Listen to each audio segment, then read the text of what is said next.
Andito pala ako sa baba. Dito ako nagluluto.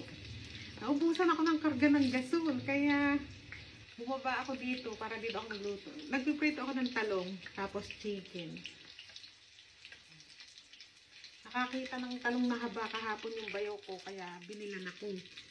Mati kasi yung kahit di ako nagpapabili. Basta nakakita siya ng talong na haba. Binibilan ako. Ayaw kasi yung talong na bilog. Yung malalaki ba? Dito, season ng talong na haba. May time na walang talong na haba. Puro bilog lang na matataba. Yung matatabang ganyan.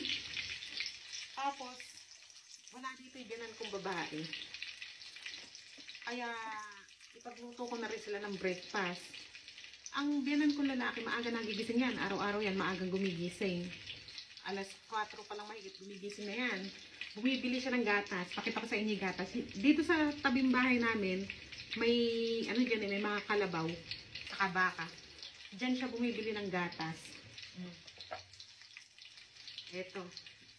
Nilalaga niya ito. Nakikita niyo ba? Ayan. Nilalaga niya ito sa mahinang apoy. Hindi ko alam kung ilang oras. Siguro, baka 1 oras mahigit, ganun. Dito nilalagay niya. Pag bibili siya, dala-dala niya ito. Dala-dala niya ito, yung madilim pa lang. Bago siya magdasal, dala-dala niya to. Pupunta siya doon. Tapos, iiwan niya doon to. Magsisimba muna siya. Ay, magsisimba. Magdadasal muna siya sa masjid. Tapos, pagkatapos niya magdasal, kukunin niya na. O, ilalaga niya na yan. Araw-araw yan. Ganyan yan. Ang biyanan kong lalaki, ang gumagawa niyan. Tapos, yung pamangkin ni Adel na dito nakatira, diba? Yung batang lagi namin kasama. Sa umaga, siya rin na nag-aasikaso doon bago pumasok. Yung biyanan kong lalaki, nagtitinta ng tsaa, naglalaga ng itlog. Kahusay nga ng biyanan kong lalaki. Yung biyanan kong babae tutulog.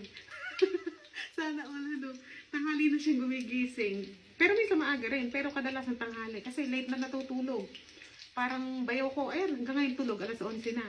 Tulog pa. Yung biyanan kong lalaki ngayon, tulog pa rin. Maya-maya gigising na yan pag alas 12 na. Susundo yung mga bata sa school. Yung bayaw ko, baka alauna pa gising yan. Pagluluto ko pa sila ng itlog. Ayan, may mga itlog ako dito. Lalagyan ko ng patatas. Yung parang luto sa atin, di ba? Yung may patatas. Dalawang patatas ilalagay ko. Tapos, kamatis. O, yung may kamatis, may sibuyas, tas may sili. Pagluluto ko sila ng ganyan. Saka parata. Ito pala parata. Pagluluto ko ng parata. Wala kasi biyanan kong babae. Nasa village. Nasa anak niya. Nasa hipag ko, may sakit. Kaya, andun siya para may, siguro, may nagluluto para sa anak dahil may sakit. Ngayon, nag-aasikaso. Ganito itsura ng parata. Yung roti, di ba mas malaki tapos mas manipis. Itong parata, mas gusto ko ito kaysa roti. Mas gusto ko itong pinakain parata kaysa roti.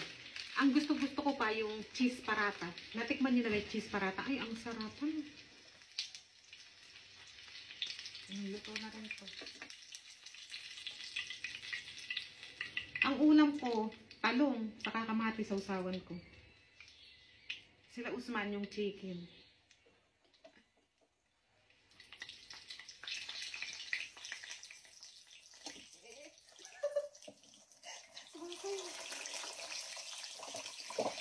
Ayan, hanggang dito na video natin, magluluto na ako. At tumatalansik eh. Nakikipaglaban ako sa mantika.